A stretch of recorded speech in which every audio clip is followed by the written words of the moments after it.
मेरा नाम ब्रिजेश कुमार है और मैं बिहार के कटिहार ज़िला से हूँ। और ये जो घटना मैं आपको बता रहा हूँ ये एकदम सत्य है। ये घटना मेरे साथ घटी है। आज भी जब मैं इस घटना को याद करता हूँ तो मुझे बहुत अजीब लगता है। तो चलिए शुरू करते हैं कहानी। ये घटना 2012 की है। उस टाइम मुझे डांस सीखने का और सिखाने का बहुत शौक था। मैं छोटे मोटे स्टंट भी किया करता था और इसके लिए मैं बच्चों को सिखाया भी करता था। इससे थोड़ी मेरी आमदनी भी हो जाती थी। वो सारे बच्चे मुझसे डांस सीखने आते थे, लेकिन मेरे पास डांस सिखाने के लिए कोई पर्याप्त जगह नहीं थी। मेरे घर से कुछ ही दूरी पे एक बाग था। बाग में आम के पेड़ और बांस की बड़ी बड़ी कोठियाँ भी थी। मेरे घर से करीबन 5-6 किलोमीटर दूर था।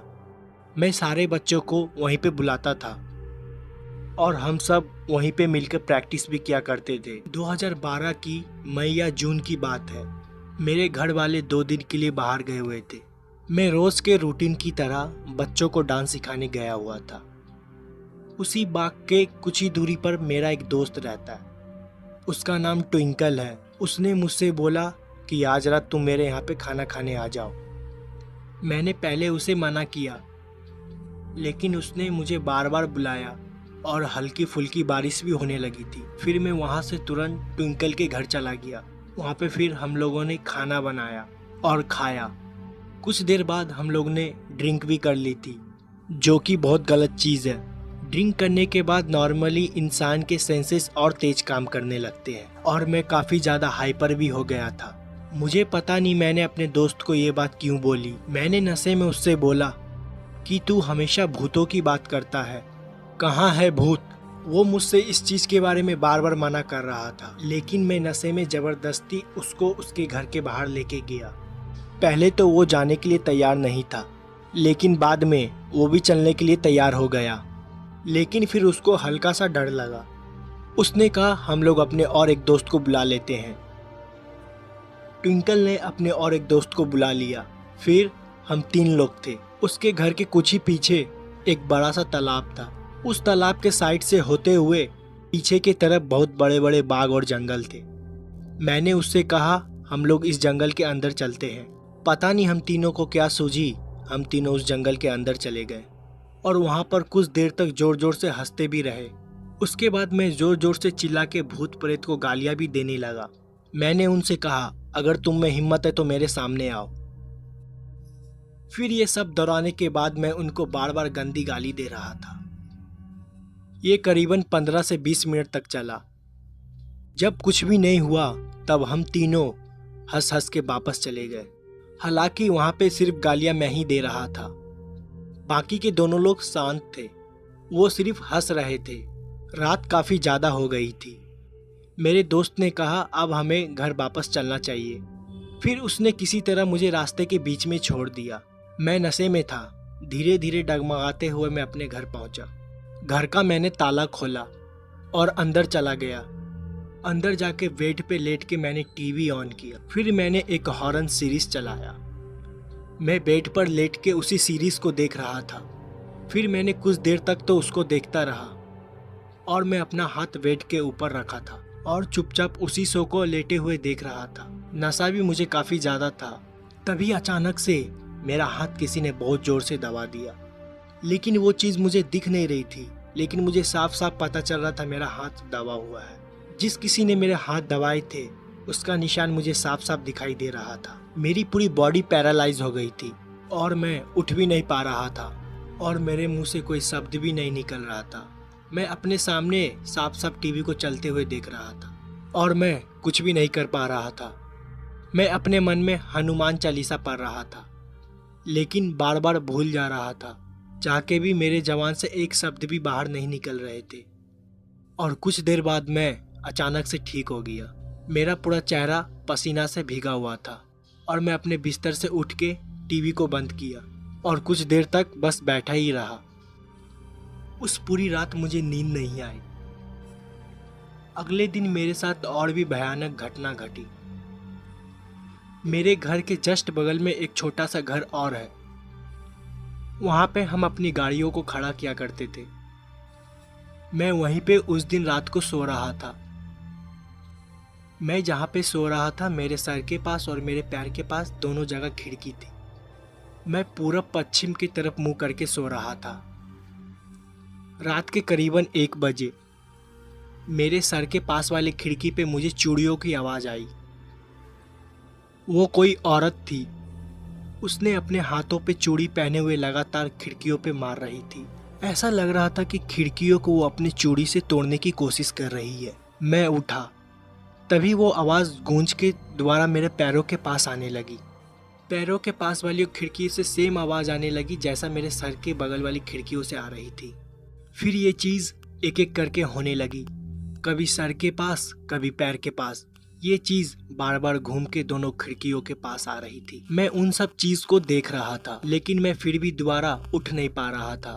मेरे हाथ पैर बुरी तरीके से जम चुके थे।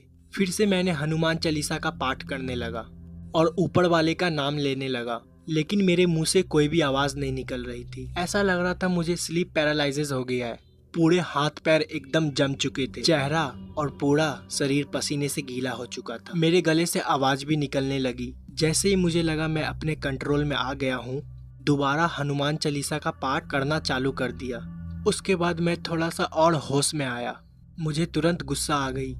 मेरे बेड के बगल में एक बड़ी सी लाठी रखी हुई थी। मैंने गुस्से में तुरंत उस लाठी को उठाया और दरवाज़ा खोल के बाहर की ओर जाने लगा कि ये जो कोई भी होगा आज मैं उसे मार डालूंगा। हालांकि ये सोच मेरी बहुत ही बचकानी थी। मैं क्या ही कर सकता था। मैंने जैसे ही अपने घर का दरवाज़ा खोला तो मैंने देखा कि मेरे घर से 100 मीटर दूर एक अमदूर का पेड़ है। वहाँ पे एक औरत खड़ी थी, मेरे घर के तरफ से धीरे धीरे दूर जा रही थी।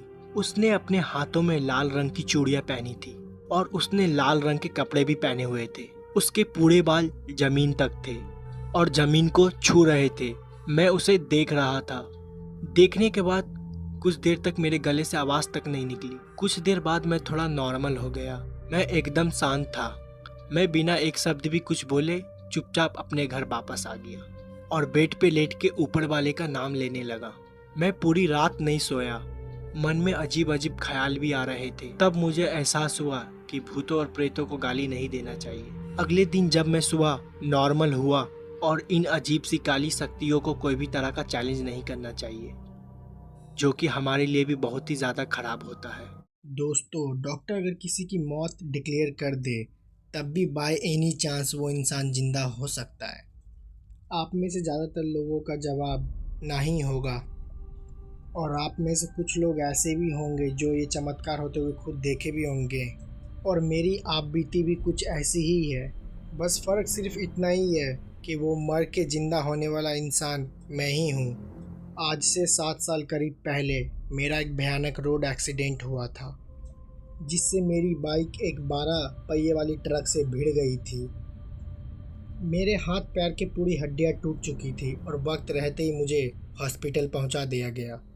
जब तक मैं होश में था, मैं अपने आप को देख के समझ गया था कि मैं अब नहीं बचूंगा। और हुआ भी ऐसा ही। उसी रात मेरी आंखें हमेशा के लिए बंद हो गई थी। पर ये मेरा अंत नहीं था। अचानक मेरी दिल की धड़कन तेज हो गई और मुझे एक अचानक सा बहुत बड़ा झटका लगा। उसकी वजह से मेरी आंखें खुल गई और जैसे ही आंखें खुली तो मैंने अपने सामने पिताजी को देखा। पिताजी थे, दोनों हाथ जोड़े अपने सर ठिकाए हुए मेरे सामने पड़े हुए थे।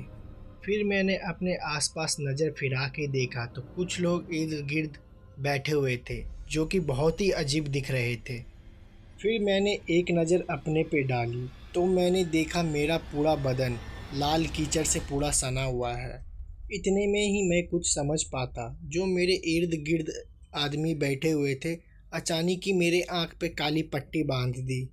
फिर मुझे एक कपड़े में लपेटने लगे और मुझे कुछ महसूस होना भी बंद हो गया था, पर मेरी आंखें खुली हुई थी। अब ना तो मुझे कुछ बाहर का सुनाई दे रहा था और ना ही वो मेरे बदन पे लपटा हुआ कपड़ा भी महसूस हो रहा था। इस दौरान मैंने अपने पिताजी, जिसे मैंने अपने सामने खड़ा हुआ देखा था, इर्द गिर्द मैंने देखा कहीं दिखाई नहीं दे रहे थे। फिर मैंने आवाज़ भी लगाई, तब भी कोई रिस्पॉन्स नहीं आ रहा था। फिर मैं पूरा शांत हो गया। फिर अचानक ही मुझे शंख की धुनी सुनाई देने लगी। धुनी के फौरन बाद ही आवाज़ भी आने लगी लोगों की। मेरे पे वो लिपटा हुआ कपड़ा और आंखों की पट्टी हटाई गई। फिर जो मैंने देखा अपने परिवार और घर वाले के साथ था। ये देखकर मुझे काफ़ी खुशी हुई, पर ना जाने क्यों मेरे परिवार मेरे करीबी नहीं आ रहे थे। फिर मैंने जब उनसे सवाल करते हुए पूछा, क्या हुआ, तुम लोग मेरे से दूर क्यों भाग रहे हो? फिर मेरे घर वाले ने इसका कुछ जवाब नहीं दिया, बस इशारे से बताया बाथरूम जाने के लिए, क्योंकि वो चिपचिपी लाल मिट्टी अभी भी मेरे पूरे शरीर पे लगा हुआ था। तो मैंने सोचा शायद इसीलिए मेरे घर वाले मेरे करीब आने से कतरा रहे हैं। लिहाजन तुरंत ही फिर मैं नहाने चला गया। फिर जब मैं नहा धो के आया, मेरे घर वाले मुझसे बात तो कर रहे थे, पर कुछ भी खुल के बोल नहीं रहे थे मुझे। मैं इतना तो समझ गया था कुछ ज़रूर बात है, पर क्या, ये तो मुझे जानना बहुत ही ज़रूरी था। फिर मैंने अपने पिताजी से पूछा, जोर देते हुए कि आखिर बात क्या है। तो पिताजी ने अपनी चुप्पी तोड़ते हुए बताई कि बस बेटा इतना जान लो ये तुम्हारी दूसरी ज़िंदगी है। तुम्हारी मौत 1 साल पहले ही हो चुकी है और तुम्हें मौत की दुनिया से मुझे वापस लाने में 1 साल लग गया। पिताजी के ये कहने से कि मेरी मौत 1 साल पहले हो गई, मुझे कुछ ठीक से समझ में नहीं आया। फिर पिताजी ने मुझे मेरा डेथ सर्टिफिकेट दिखाया तो ये देख के मैं पूरा दंग रह गया। अपना डेथ सर्टिफिकेट देखने के बाद मेरे गले से बात ही नहीं उतर रही थी कि मेरी मौत पहले ही हो चुकी है। मैं अभी और पिताजी से सवाल करता, तभी पिताजी ने मुझे बोला कि कैसे हुआ नहीं हुआ, इस सब से बेटा तुम जितना दूर रहोगे उतना ही हमारे लिए और हमारी फैमिली के लिए अच्छा होगा। ये बोलकर पिताजी वहाँ से चले गए। खैर उस समय मैंने पिताजी की बात मान ली और कोई सवाल जवाब नहीं किया, पर मेरे मन में यूं ही सवालों का सैलाब उठा हुआ था और मैं बहुत ही अजीब महसूस कर रहा था। फिर दिन यूं ही गुजरते गए। ना जाने क्यों मेरे घर वाले मेरे से यूं ही दूरी बनाए रखते। रात होते ही सब अपने अपने कमरे में चले जाते और अंदर से दरवाज़ा बंद कर लेते। उसके बाद वो लोग एक ही बार अगली सुबह ही वापस आते। फिर मुझे बहुत अजीब महसूस होता। मुझे कभी कभी लगता कि मैं हूँ ही नहीं। कभी कभी अपना शक्ल शीशा में देख के सोच में पड़ जाता ये कौन है। फिर मुझे अलग अलग शौक भी लग गई थी, जैसे कि पेंटिंग की। फिर मैं पेंटिंग बनाता तो वो पेंटिंग बहुत ही डरावनी बनती और बहुत ही मनहूस बनती, क्योंकि उस पेंटिंग में जब भी मैं बनाता किसी न किसी की मौत ही होती रहती है, वो भी बहुत दर्दनाक तरीके से। हैरानी की बात तो ये है मुझे कुछ पता ही नहीं चलता कब मैंने पेंटिंग बनाना शुरू किया है और कब ख़त्म। पेंटिंग तक तो ठीक था, पर गुजरते वक्त के साथ मेरे साथ एक चीज़ और होने लगी। दरअसल एक सुबह जब मेरी आंख खुली तो मैंने देखा अपने बिस्तर पे नहीं, कब्रिस्तान के किसी कब्र पे लेटा हुआ हूँ। अपने आप को उस कब्र पे लेटा हुआ देखकर मैंने ज़ोर से चीखा और गिरते पड़ते उस कब्रिस्तान से पहले बाहर भागा। फिर जाकर मेरा शरीर मेरे काबू में आया। फिर मैंने जैसे ही बाहर इधर उधर देखा तो मुझे एक बस स्टॉप दिखाई दिया जहाँ कुछ लोग मौजूद थे। फिर मैंने जाके उन लोगों से पूछा कि कौन सी जगह है, तो उन्होंने बताया कि ये हसरंगाबाद है।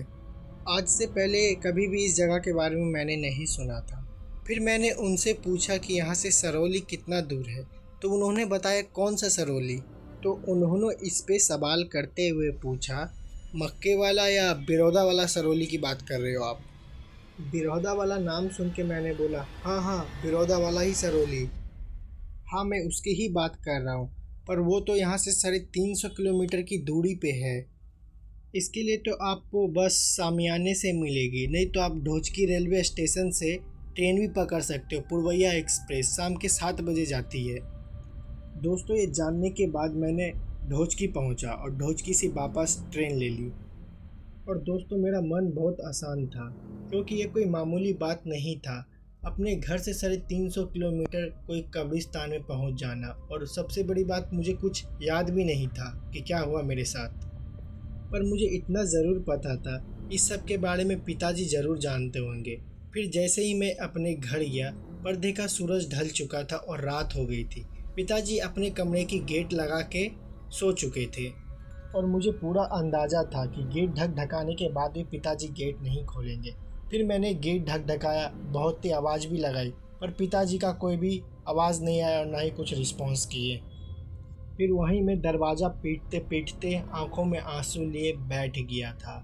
और मुझे बहुत ही तकलीफ़ हो रहा था। एक तो यहाँ पे मेरे साथ ऐसी घटना हो रही थी और एक परिवार का ऐसा रूप रंग देख के मुझे बहुत ही दर्द हो रहा था।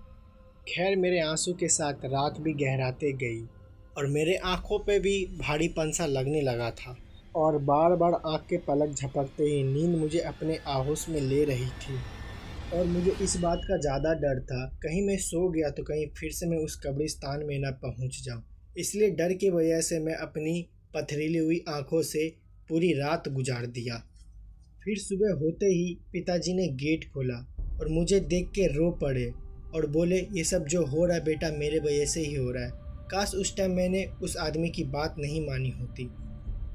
तुझे जिंदा करने के बजाय जिम्मेदार पिता के वजह से अंतिम संस्कार करके तुझे विदा कर दिया होता। बेटा तू इस धरती पे जो है ये धरती है ही नहीं तेरी। ये सब पिताजी की बात सुनकर मुझे कोई भी हैरानी नहीं हुई, क्योंकि मेरे साथ जो हो रहा था इंसानों की सोच से कोसों दूर था। और इतना तो मैं समझ गया था कि ये जो धरती है इंसानों की तो नहीं है। ये सब पिताजी बोलकर फिर अपने कमरे के अंदर चले गए और गेट बंद कर दिए और बोले, बेटा तू यहाँ से कहीं दूर चला जा और दोबारा यहाँ कभी लौट के मत आना। ये सुनकर फिर से मैं जिंदा मर गया। आखिरकार एक परिवार ही तो था जिससे मुझे थोड़ी सी उम्मीद थी, पर पिताजी ने भी ऐसा कह दिया। फिर मैं अपने आँख में आंसू लेते हुए उस दहलीज से निकल गया। पर जाना कहाँ था ये तो मुझे पता ही नहीं था। कुछ दूर जाते ही मैं सड़क से जा रहा था, तभी कोई एक इंसान मेरे से टकरा के जोर से चिल्लाने लगा, भूत भूत भूत भूत। फिर जैसे मेरी नज़र उस इंसान पे पड़ी जो मुझे देख के भूत भूत चिल्ला रहा था, फिर मैंने उसका कान पकड़ा और कान पकड़ के मरोड़ते हुए बोला, साले तू सुधरेगा नहीं, आते ही मस्करी करना शुरू कर दिया तू। और वो इंसान और कोई नहीं, मेरे ही कॉलेज का दोस्त वरुण था। फिर वो एकदम सा चुप हो गया। फिर मुझे बताया कि वो एक्सीडेंट में तू 1 साल पहले मर गया था। हम सब तेरे अंतिम संस्कार में भी पहुँचे थे। ये अलग बात है कि तेरे अंतिम संस्कार में आए सभी लोगों को अचानक ही तेरे पिताजी ने वापस चले जाने को कहा और सबको बोला ज़रूरत नहीं है ये तमाशा देखने के लिए, और ऐसे व्यवहार के कारण तभी सभी कोई चले गए। पर मुझे अभी भी यकीन नहीं हो रहा है कि तू अभी भी जिंदा है। इतना तो मैं समझ चुका था कि मैं सच में मर चुका हूँ, पर दिक्कत की बात तो ये थी वो एक्सीडेंट के अलावा मुझे और कोई बात याद ही नहीं थी क्या हुआ था मेरे साथ। फिर मैंने सारी बात वरुण को बताई। वरुण को भी सुन के होश उड़ गए, पर वरुण को पूरा विश्वास था जो मेरे साथ हुआ था। हकीकत में तो कोई मरता हुआ आदमी भी कभी भी विश्वास नहीं करेगा, क्योंकि वरुण ने मुझे जिंदा भी देखा था और मरते हुए भी देखा था। खैर ये सब सुनने के बाद वरुण ने अपने मुझे साथ में चलने को कहा। फिर मेरे मन में ये भी आ रहा था मैं कहाँ जाऊँ नहीं जाऊँ। फिर हालांकि मैं वरुण के साथ चलने लगा। हम उसके घर जा रहे थे। चलते चलते वरुण को अचानक एक रास्ते पे एक भुड़के वाली औरत दिखाई दी। फिर वरुण ने उसको देख के अचानक से बोला, हाँ हाँ मुझे याद आया, तेरे अंतिम संस्कार पे जब मैं पहुंचा था तेरे घर तो तेरे पिताजी को एक भुड़के वाली से अकेले साइड में बात करते हुए सुना था, और वो भुड़का काला नहीं था, नीले रंग का था वो भुड़का। वरुण की ये बात सुन के मैं सोच में पड़ गया कि ये भुड़के वाली कौन थी और पिताजी उससे अकेले में क्या बात कर रहे थे हाथ जोड़ के। बढ़ते सवालों के साथ मैं वरुण के घर पहुंचा और उसके घर पे जाके खाना खाने लगा। खाना पीना करके मैं वहीं साइड में बैठ गया और वरुण को भी कोई काम से बाहर जाना पड़ा और आस्ते आस्ते मेरी आंख फिर से भारी होने लगी। मैं सोना तो नहीं चाहता था, पर नींद पे मेरा काबू नहीं रहा और मेरी आंख लग गई। और जैसे ही आंख खुली जिस बात का मुझे डर था वही हुआ और मेरी आंखें फटी की फटी रह गई। मैं वही कब्रिस्तान में जाके लेटा हुआ था, पर इस बार मैं उस कब्र पे सोया हुआ नहीं था। इस बार उस कब्र को मैं खोद रहा था और ये देख के मैं काफ़ी डर गया और ज़ोर से चीखा और पीछे भागा तो मैं उसी भुड़के वाली को देखा, नीले भुड़के में जो थी। वो मुझे देख के बोली, मर जाओ। इतना में ही मैं कुछ समझ पाता तभी मैं कब्र पे गिर गया। फिर जो हुआ दोस्तों मेरे साथ उस रात, आपके रोंगटे खड़े हो जाएंगे सुन के। अगर आप ये जानना चाहते तो बने रहे हमारे चैनल पे और लाइक करें, सब्सक्राइब करें, बेल आइकन प्रेस ज़रूर करें। मिलते हैं फिर से एक ऐसे ही न्यू वीडियो के साथ। मेरा नाम पवन है और मेरी उम्र करीब 30 साल की है। ये घटना मेरे साथ तब घटी थी उस टाइम करीबन मेरी उम्र 9 साल की थी। मेरे पिताजी की रेलवे में सरकारी नौकरी थी, तो सरकारी नौकरी की वजह से उनको सरकारी आवाज़ भी मिला हुआ था। और इतने साल पुरानी सरकारी आवाज़ की हालत तो आप लोग समझ ही रहे होंगे, वो बहुत ज़्यादा बेकार थी। पुराने मकान जिनमें ढंग से पेंट भी नहीं किया हुआ था। हमें जो घर अलॉट किया हुआ था वो एक बिल्डिंग थी। उस बिल्डिंग में हमारा तीसरे मंजिल पे एक अपार्टमेंट था जिसमें 2 रूम था, और वो अंदर से देखने में काफ़ी ज़्यादा अजीब लगता था। पेंट आधे उखड़े हुए थे और दोनों कमरे में बहुत ही गंदी सीलन भी थी। किचन भी काफ़ी ज़्यादा गंदा था। लेकिन हम लोग शिफ्ट हुए थे तो हम लोग को वहीं पे रहना था। उससे पहले हम लोग रेंट पे रहते थे। मम्मी भी काफ़ी ज़्यादा खुश थी क्योंकि रेंट का पैसा बचने वाला था। अब उस पैसे को हम लोग नए मकान के लिए सेव कर सकते थे। मुझे उस घर में बहुत ही ज़्यादा अजीब लगता था। जब मैंने पहली बार उस घर को देखा था तो मुझे देखने में ही बहुत ज़्यादा बेकार लग रहा था। वो घर देखने में भूत बंगले से कम नहीं लगता था। हमने अपना सारा सामान शिफ्ट किया। मेरे परिवार में मैं, मेरी मम्मी और एक छोटा भाई था। मैं और मेरा छोटा भाई एक कमरे में रहते थे और मेरी मम्मी पापा दूसरे कमरे में। जिस कमरे में मैं और मेरा छोटा भाई रहते थे वो काफ़ी ज़्यादा छोटा था और उस कमरे से सीलन की काफ़ी ज़्यादा बदबू भी आती थी। मैंने पापा को कई बार इसके बारे में बताया भी है, तो उन्होंने मुझे बोला कि मैं इसके बारे में हाई अथॉरिटी की कंप्लेन कर दिया हूँ और वो इन सब चीज़ का मेंटेनेंस भी कर देंगे। हम लोग जब उस घर में शिफ्ट हुए, हमारे शिफ्ट होने से पहले करीबन वो 7-8 महीने से घर बंद था। और उससे पहले इस मकान में जो भी रहता था उसने अचानक से अपनी नौकरी को छोड़ दिया था। मुझे इतना ही पता था। मेरे मम्मी पापा को इसके बारे में पूरी जानकारी थी। ना उन्होंने मुझे इसके बारे में कभी भी बताया और ना ही मैंने कभी उनसे पूछना ज़रूरी समझा। अब हमें इस नए घर में शिफ्ट हुए 4 महीने से ज़्यादा हो चुके थे। मेरा छोटा भाई और मैं साथ में ही सोते थे। एक बार रात के करीबन 11 बजे मेरे छोटे भाई ने मुझसे बोला कि मुझे टॉयलेट जाना है। मैंने भी उससे बोला हाँ ठीक है चले जाओ। उसको टॉयलेट अकेले जाने में डर लगता था क्योंकि उस घर में जो बाथरूम बना हुआ था वो घर के काफ़ी कोने में बना हुआ था, तो उसको मैं टॉयलेट कराने ले जाता था। लाइट्स बंद हो जाने के बाद घर में ऐसा अंधेरा हो जाता था जैसे कि कभी वहाँ पे लाइट जल ही ना हो। इतना काला घना अंधेरा। नाइट बल्ब भी जलती थी लेकिन घर के पुराने दीवार के वजह से काफ़ी डरावना लगता था, इसलिए हम लोग आमतौर पे टॉर्च का यूज़ करते थे। मेरा छोटा भाई टॉयलेट गया और वो टॉयलेट के अंदर करीबन 5 मिनट तक था। मैं उसके बाथरूम के बाहर ही खड़ा था। काफ़ी देर हो जाने पे मैं जब उसको आवाज़ दी तो वो कुछ भी नहीं बोला, वो चुपचाप अंदर बैठा हुआ था। फिर मैंने अचानक से दरवाजे को नॉक किया और वो अंदर डर के वजह से रोने लगा। मैंने जब उससे पूछा कि आखिर क्या हो गया तो उसने मुझे बताया कि जब वो बाथरूम के अंदर था तो ऊपर से कोई एक छोटा बच्चा उसको झांक के देख रहा था। जब उसने मुझे ये बात बताई तो मुझको लगा शायद वो उसका वहम है, लेकिन वो बहुत ज़्यादा डरा हुआ था। उसने मेरे हाथ को काफ़ी ज़्यादा ज़ोर से पकड़ा हुआ था।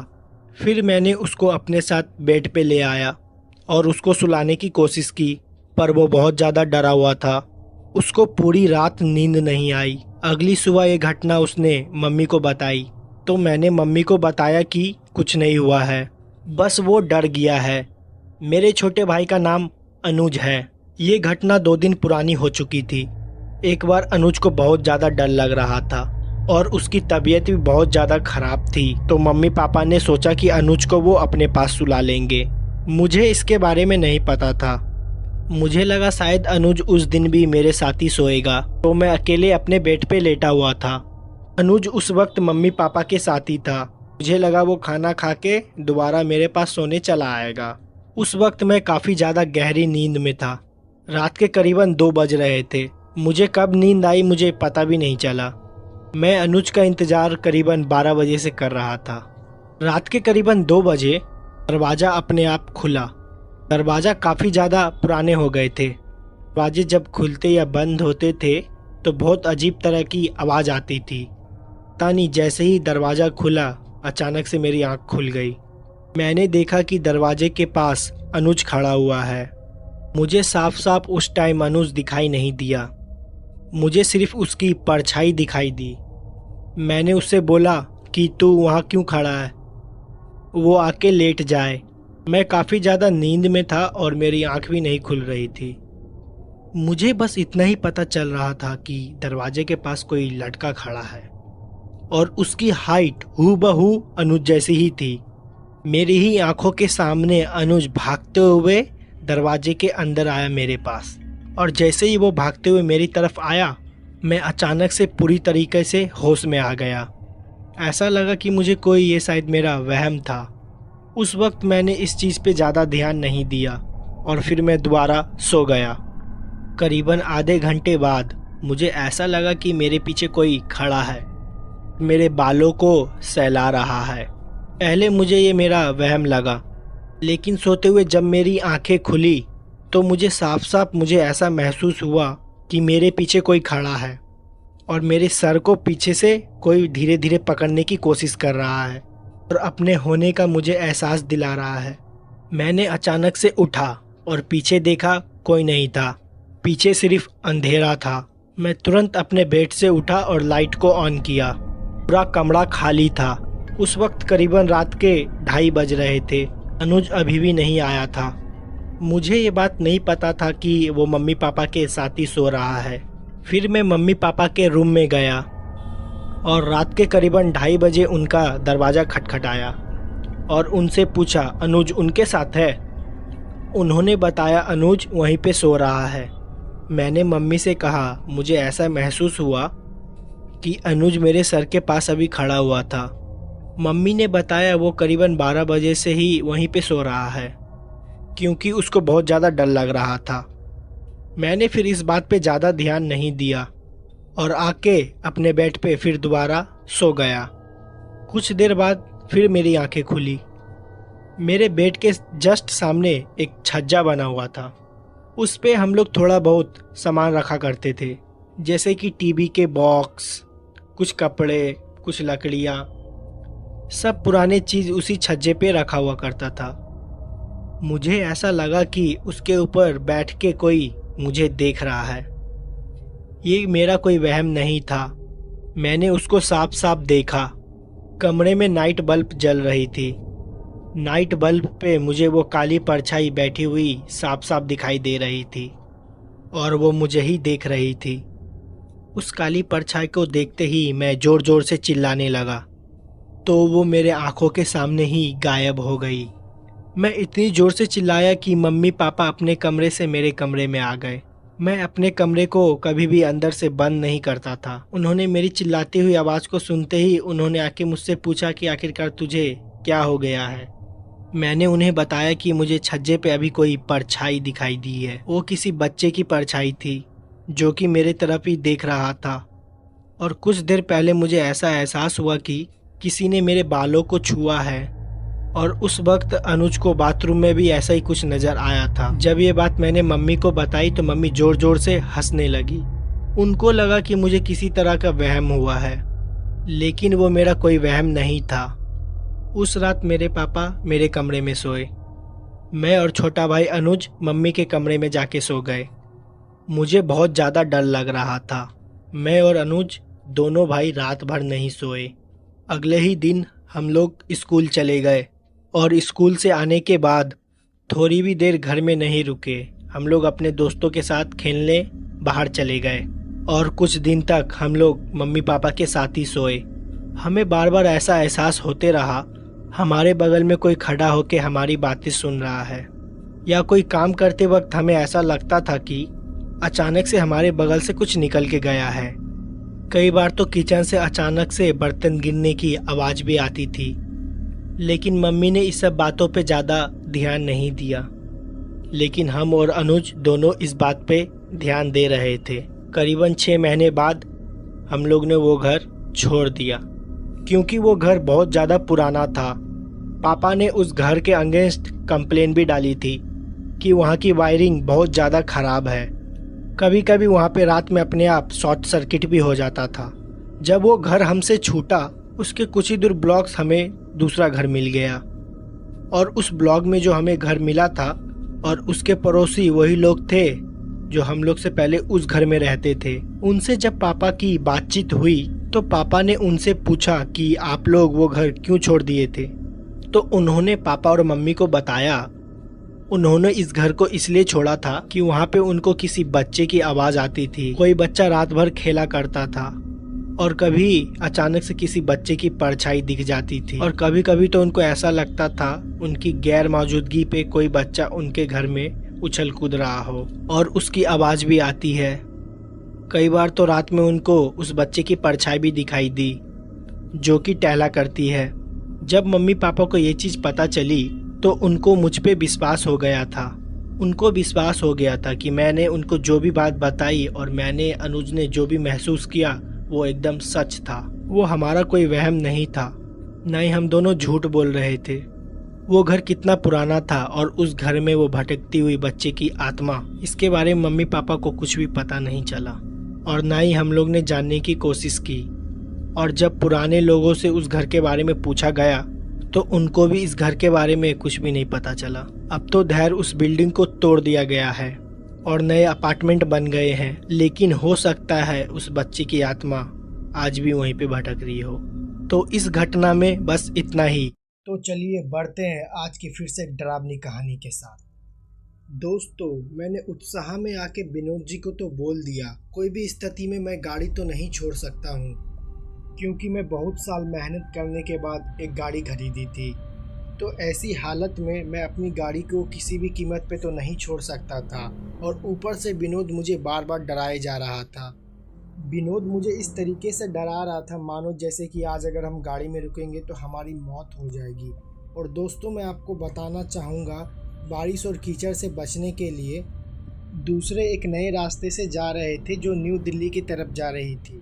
वो रास्ता कहाँ जाती वो हमें पता भी नहीं था, लेकिन वो रास्ता थोड़ा कच्चा था। उस रास्ते पे गाड़ी का आना और जाना मतलब ना के बराबर ही था। उस रास्ते के बीच हम दोनों इस तरीके से फंस गए थे, हमें कुछ समझ में नहीं आ रहा था कि गाड़ी को छोड़ के हम चले जाए या यहीं पे रुके। पर दरअसल गाड़ी के अंदर थिएटर में पानी सूख गया था या कोई दूसरी समस्या आ गई थी, जिसके वजह से हम दोनों को कुछ समझ में नहीं आ रहा था और टेंशन हो गई थी कि अब हम क्या करें।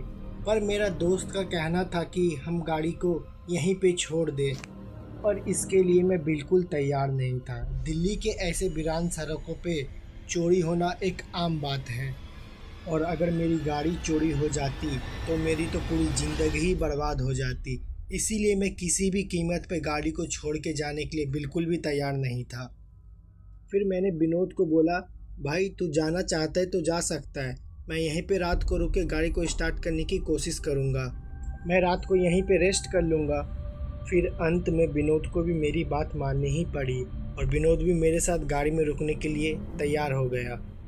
मैं अपनी जिद छोड़ने वाला नहीं। ऐसे में विनोद भी गाड़ी के पीछे वाली सीट को नीचे करके आराम से लेट गया। रात के 10 बज चुके थे और बाहर मौसम भी काफ़ी ज़्यादा ख़राब था। लग रहा था ये काले बादल कभी भी बरस सकते हैं। वो काले बादल चांद और तारों को अंदर अपने समेटा हुआ था और इसकी वजह से अंधेरा पूरे अपने चरम सीमा पे था। वहाँ पे इतनी अंधेरा हो गई थी कि मैं अपने से लेके 20 फीट भी नहीं देख सकता था और मैं गाड़ी को अपने स्टार्ट करने की पूरी कोशिश करते रहा, पर लास्ट में जाके मेरी गाड़ी और मेरी भरोसा ने भी मुझे धोखा दे दिया। फिर मैंने भी गाड़ी को बंद करके रेस्ट करने का सोचा। तभी विनोद पीछे वाली सीट से मुझे बोलता है, भाई तुझे पता नहीं होगा ये रास्ता काफ़ी ज़्यादा ही डरावना है, लोग ऐसा कहते हैं। ये सुन के मुझे थोड़ा सा अजीब लगा। फिर मैंने विनोद से पूछा, भाई इस रास्ते में ऐसा क्या है कि लोग इस पे रुकने से मना करते हैं? भाई वो तो देख मुझे नहीं मालूम भाई, पर जैसा मैंने अपने बड़े लोग से सुना है मैंने तुझे बता दिया भाई। इससे पहले कि मैं और कुछ विनोद से सवाल करता, उसी के पहले एक इतना जोर का वहाँ पे धमाका हुआ। वो धमाका काफ़ी इतना तेज़ था कि हम दोनों के दिल दहल गए और हमारी शरीरों में भी प्रभाव पड़ने लगा था। मैंने विनोद को बोला, भाई ये क्या हो गया? विनोद डरते हुए बोला, भाई मुझे क्या मालूम, शायद बाहर निकल के देख गाड़ी का कहीं टायर तो ब्लास्ट नहीं कर गया। ये सुनकर मैंने गाड़ी से बाहर निकला और फ़ोन की टॉर्च जलाई। टॉर्च जला के मैंने देखा गाड़ी के टायर बिल्कुल ही ठीक थी और मैं आसपास देख भी रहा था। दूर दूर तक नहीं तो कोई दुकान दिखाई दे रहा था और ना ही कोई चीज़ का साधन दिखाई दे रहा था। फिर मैं आजू बाजू के मैकेनिक से जब बात करने की कोशिश की तो वो भी आने के लिए बिल्कुल तैयार नहीं थे। उनका कहना था इतनी रात को मैं नहीं आ पाऊँगा। फिर मैंने सब मैकेनिक को एडवांस देने की भी बात की, तब भी वो नहीं आना चाहते थे। सभी मैकेनिक ने आने से साफ मना कर दिया, इसीलिए हम दोनों के लिए गाड़ी में रुकना ही अच्छा था। और गाड़ी के सामने हम लोगों ने देखा ऐसा कोई चीज़ दिखाई नहीं दे रहा था जिससे कि धमाका हो। ये हरकत हमें बहुत डरा रही थी क्योंकि इतने बड़ी जगह पे ऐसा कोई चीज़ नहीं था कि जिससे बहुत बड़ा धमाका हो। आखिरकार ये मैं पता नहीं लगा पाया कि ये आवाज़ कहाँ से आई थी। फिर मैंने गाड़ी के अंदर जाके देखा तो मेरी आंखें बड़ी बड़ी हो गई। दरअसल मैंने जो देखा, विनोद काफ़ी डरा हुआ था और विनोद की आंखें पूरी लाल लाल हो गई थी। उसकी सांसें भी फूल रही थी और वो पसीने से पूरा तरबतर हो गया था। ये देख के मैंने विनोद से पूछा, अरे भाई तू घबरा क्यों रहा है और तुझे क्या हो गया है? विनोद ने जवाब दिया, भाई सामने देख। और जैसे कि मैं सामने देखा मुझे कुछ भी दिखाई नहीं दे रहा था। फिर मैंने विनोद को बोला, सामने तो भाई कुछ भी नहीं है। तब भी विनोद काफ़ी घबराया हुआ और डरा सा लग रहा था। वो ऐसा डरा हुआ लग रहा था जैसे कि किसी भूत को देख लिया हो।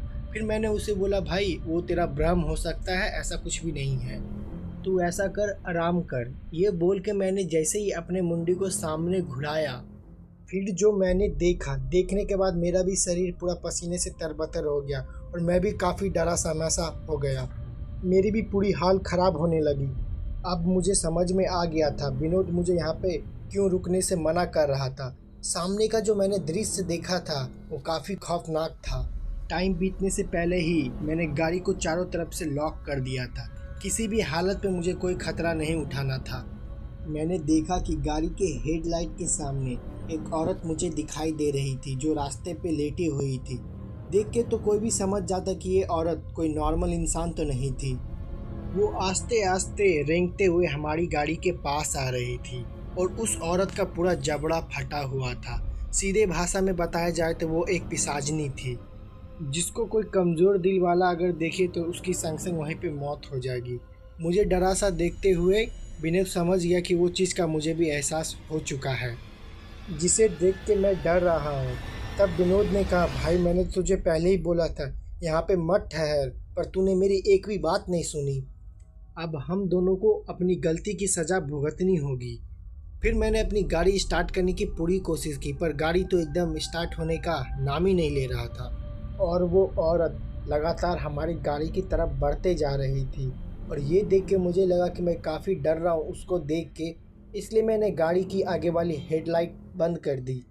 मैं डरा समय यही सोच रहा था कि वो औरत कहीं हमारी गाड़ी के अंदर ना आ जाए, और तभी किसी ने अपने हाथ से कांच के ऊपर मारा और ये एहसास करते ही मैं अपने गाड़ी के अंदर गिर गया, क्योंकि मैं समझ चुका था ये और कोई नहीं, वही औरत है जो मेरे सामने दिखाई दे रही थी, जो रेंगते हुए आ रही थी।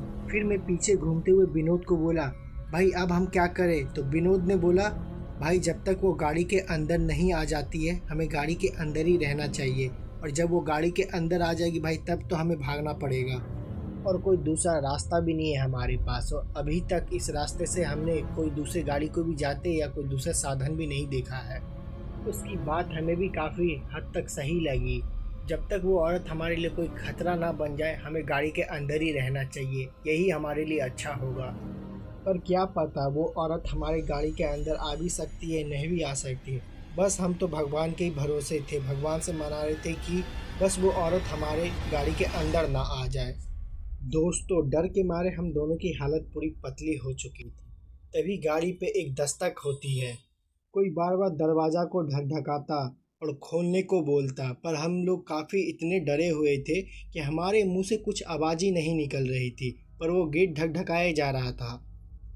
फिर थोड़ी देर बाद हमें एक आवाज़ सुनाई देती है, गाड़ी का दरवाज़ा खोलो। पर ये आवाज़ किसी आदमी की थी, लेकिन हम इतना तो जानते थे कि काली शक्तियाँ कुछ भी कर सकती है और वो किसी भी तरीके के आवाज़ निकाल सकती है। तभी मेरे साइड खिड़की पे अचानक से उजाला होने लगा। तभी मैंने देखा कि वो एक लालटेन की रोशनी थी और वो रोशनी अचानक ही मेरे शीशे के सामने आने लगी। तभी मैंने देखा कि उस लालटेन को पकड़े हुआ एक आदमी था, जिसकी मोटी मोटी दाढ़ी और बड़ी बड़ी आंखें थी, और वो आदमी हल्का हल्का सा मुस्कुराए जा रहा था। उस डेविल मुस्कुराहट के पीछे क्या राज था ये तो मुझे नहीं पता था। और फिर वो आदमी तभी बोलता है, कांच नीचे करो। मुझे हल्की हल्की आवाज़ आ रही थी, तब भी मैंने गाड़ी का कांच नीचे नहीं किया। वो आदमी 3 से 4 बार बोलता रहा, गाड़ी के कांच नीचे करो। तभी मेरा दोस्त विनोद मुझे बोलता है, भाई एक बार कांच नीचे करके तो देख, क्या पता ये हमें निकलने का कोई रास्ता बता दे।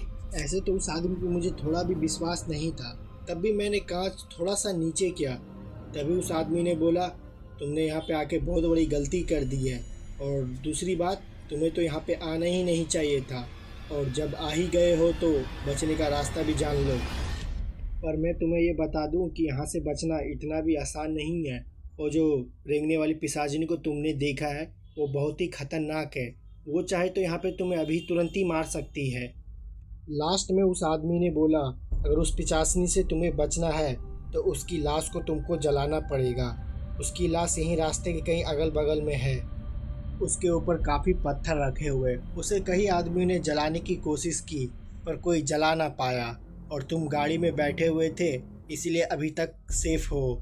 अगर रात के 2 बजे से पहले अगर वो तुम्हें कुछ नहीं कर पाई या तुम उसे कुछ नहीं कर पाए तो समझो तुम्हारी मौत पक्की है। इससे पहले उसे जो भी जलाने की कोशिश की उसे वो बच के जाने नहीं दी, मार दी। और वो आदमी ये बोलकर अचानक ही हवा में गायब हो गया।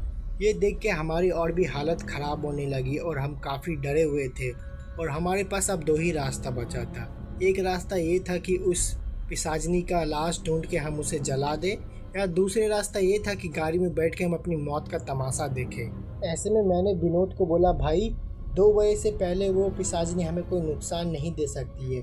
अभी भी हमारे पास 40 मिनट है और यही सही समय था हमारे पास।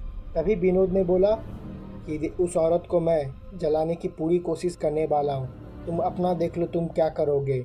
विनोद का बात सुन के हमने ये ठान ली थी कि या तो अपनी जान बचाते हुए मरेंगे या तो ऐसे ही मरेंगे, या तो हम अपनी जान बचा लेंगे।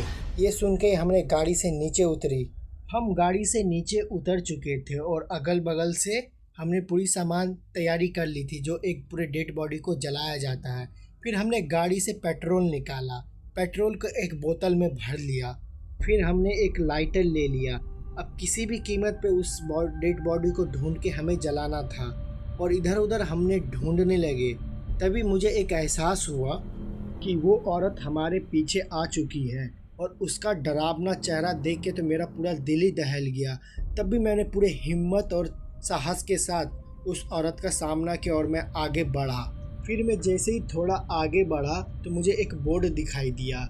बोर्ड पे लिखा हुआ था, छोटी देवी का अंतिम संस्कार। ये देखने के बाद हमारी आंखें बड़ी बड़ी हो गई थी। मैं इतना तो समझ गया था कि वो पिशाचिनी का डेड बॉडी यहीं पे छुपाया गया है और यही वो पत्थर है जिसके नीचे उसका डेड बॉडी दबा हुआ है। फिर हम दोनों वो पत्थर के पास पहुंच गए और फिर तभी हमें एक एहसास होता है कि कोई हमारा पैर पकड़ के ज़मीन के नीचे खींच रहा है। हमने पूरी कोशिश की तब भी वो खींचे ही जा रही थी। और उस आदमी ने बोला था, अगर उस डेड बॉडी को हम जलाने की कोशिश करेंगे तो बड़ी बड़ी मुसीबत हमारे सामने आने लगेगी। तभी मुझे एहसास हुआ कि कोई बड़ा बड़ा नाखून मेरे पैरों के अंदर घुसेड़ दिया है। तब भी मैंने अपना जिद नहीं छोड़ा, उस पत्थर को उठाने की पूरी कोशिश करते रहा। फिर हम दोनों ने हिम्मत करते हुए उस पत्थर को हटाया। तो पत्थर को हटाने के बाद हमने देखा एक सच में वहाँ पे एक डेड बॉडी है। वो हल्का फल्का एक कंकाल था। फिर हमने सोचा शायद ये वही कंकाल है जिसे हमें छुटकारा मिल पाएगा और हमारी जान बच पाएगी। तभी विनोद ने हिम्मत दिखाते हुए कंकाल के ऊपर पेट्रोल छिड़क दिया और छिड़कते ही हम दोनों को ऐसा लग रहा था हम दोनों के पूरे पैर कट के निकल जाएंगे। शायद ये वही दृश्य है जहाँ पे सभी लोग हार मान जाते, पर हमने हार नहीं मानी और हमने पेट्रोल छिड़का हुआ था और हमने आग लगा दिया। और हमें इतना तो पता था अगर इस कार्यक्रम को अगर हम यहाँ पे रोक दिए तो हमारी मौत पक्की है। तभी हमने तुरंत आग लगा दिया और पेट्रोल ने तुरंत आग भी पकड़ लिया। तभी हमने महसूस किया पीछे से कोई चिल्ला रहा है। तभी हमने पीछे घूम के देखा तो हमने जो दृश्य देखा वो महिला जो पीछे ज़मीन पे रेंग रही थी वो अब जल रही हो और उसकी चिल्लाने की आवाज़ इतनी तेज़ थी जैसे कि हमारे कान से पूरे खून के छींटे निकल जाते। और फिर हम इतना तो समझ गए थे ये महिला अब जो जल गई थी ये इसको अब मुक्ति मिल चुकी है जलने के बाद। इस महिला का आत्मा काफ़ी दिन से भटक रहा था और अभी तक ऐसा कोई शख्स ही पैदा नहीं हुआ था कि इसका कोई अंतिम संस्कार कर पाए। ये सब दृश्य देखने के बाद फिर जब हमने अपना पैर पे ध्यान दिया तो पैर को देखने के बाद ऐसा लग रहा था किसी बड़े काम को हमने अंजाम दिया हो और हमारी पैर से पूरे मांस बाहर निकल गई थी, खाली हड्डी ठीक से दिखाई दे रहा था। तभी हम दोनों ने एक डॉक्टर के पास गया और जाके पट्टी करवाया। और अच्छी बात तो ये है दोस्तों कि हम लोग उस दिन अपनी जान बचाने में सफल हो पाए। और हम लोग तब से वही सोच रहे थे वो इंसान कौन था जो हमें इतना अच्छा राय दिया था। फिर ये घटना के बारे में हमने कई लोग से बताया भी, पर कोई आदमी को इसके बारे में कुछ पता नहीं था कि वहाँ पे एक ऐसा आदमी भी रहता है जो ये अच्छा राय देता है। पर हाँ, इतना सबको ज़रूर पता था कि उस रास्ते में कहीं मौतें होते रहती है, वहाँ पे कोई पिशाचनी का वास है। और उस आदमी के बारे में लोगों को कोई कुछ भी नहीं पता था कि कोई एक आदमी हमेशा किसी की मदद करने के लिए तैयार रहता है। फिर कई साल बाद भी इस घटना को जब भी हम याद करते तो हमारी रोंगटें कांप जाती है और हम कभी समझ नहीं पाए कि अचानक हुआ क्या था हमारे साथ, और ये घटना हम जीवन में कभी भी भूल नहीं पाएंगे। तो दोस्तों बस इस कहानी में इतना ही। मिलते फिर से कोई एक दूसरे घटनाओं के साथ। तब तक चैनल पे बने रहे, चैनल को लाइक करें और कैसा आपको स्टोरी चाहिए कमेंट करें, लाइक सब्सक्राइब जरूर करें।